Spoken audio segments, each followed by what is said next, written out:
నేనుండాలేనయ్యా, నే బ్రతకాలేనయ్యా, నేనుండాలేనయ్యా, నే బ్రతకాలేనయ్యా, నీవే లేకుండా నేనుండాలి.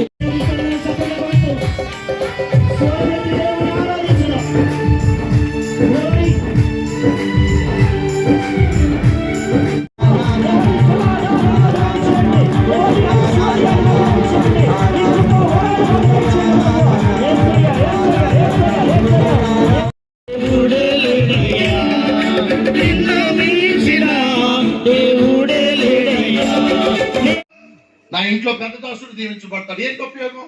ఎవరు లేరు. ఇప్పుడు ఆ సంతానమే లేకుండా, ఆ పిల్లలే లేకుండా ఆశీర్వాదం ఎంత ఉంటే ఉపయోగం ఏంటి? ఒంటి మీద కేజీ బంగారం ఉంటే ఎందుకమ్మా ఇంట్లో సమాధానం లేకపోతే? కోట్లు తీసుకొచ్చి బీరువాలో పెడుతున్న నీ భర్త ఉంటుంటే, నీ భర్త నీతో గడపకపోతే ఏం చేసుకుంటావా? కోట్లు ఇంట్లో సమాధానం లేకపోతే.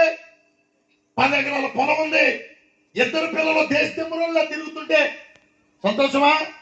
ఇప్పుడు చెప్పు, నీకేం కావాలి? నీ మనసుకి చెప్పాలి. సమాధానంగా. మొదట బలం కావాలి. ఏం కావాలి? బలం కావాలి. రెండోది ఏం కావాలి?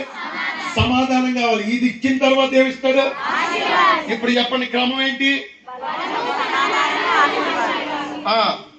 ఇప్పుడు నీకు ఆశీర్వాదం ఇచ్చేసాడు, బలం ఇవ్వలేదు, ఏం చేస్తావు అప్పుడు? ఏమన్నా చేయగలవా? ఆశీర్వాదం అమ్మా, నీ యొక్క ఆశీర్వాదం అని పేరెప్పి ఇంటికాడ కూర్చోటమే. దేవుని మందిరంలోకి వచ్చి స్తుతించగలవా? ఆరాధించగలవా? సరే, ఇప్పుడు కూర్చోండి తల్లి. బ్రేక్ అల్ల తిరిగి. బలం కావాలి. ఏం కావాలి? అది ఏ బలం తెలుసా? బుద్ధి బలం. ఇంకే బలం? కండబలమా? ఏంటండి? బుద్ధి బలం. సరే, కండబలం గురించి మనకి వదిలేండి. బుద్ధి బలం కావాలి. ఈ బుద్ధి బలం నీకు ఏం నేర్పిస్తుందో తెలుసా?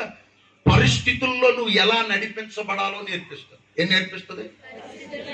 పరిస్థితుల్లో ఎలా నడిపించబడాలో నేర్పిస్తుంది. ఎప్పుడైనా ప్రార్థన సఫలం అవటం మనం చూసాం, కానీ ప్రార్థన విఫలం అవటం చూసారా? ఇప్పుడు నువ్వు ప్రార్థన చేస్తేనే, ఏది నువ్వు ప్రార్థన చేస్తేనే, పొద్దున్న లేచిన వెంటనే ప్రార్థన చేస్తారు. కొంతమంది ప్రార్థన చేస్తారు, ఇక మోకాళ్ళేనండి, మంచం మీదే కూర్చొని హల్లెలూయా స్తోత్రమయ్యా, స్తోత్రమయ్యా, మీ నాన్న లేడా, హల్లెలూయా స్తోత్రం.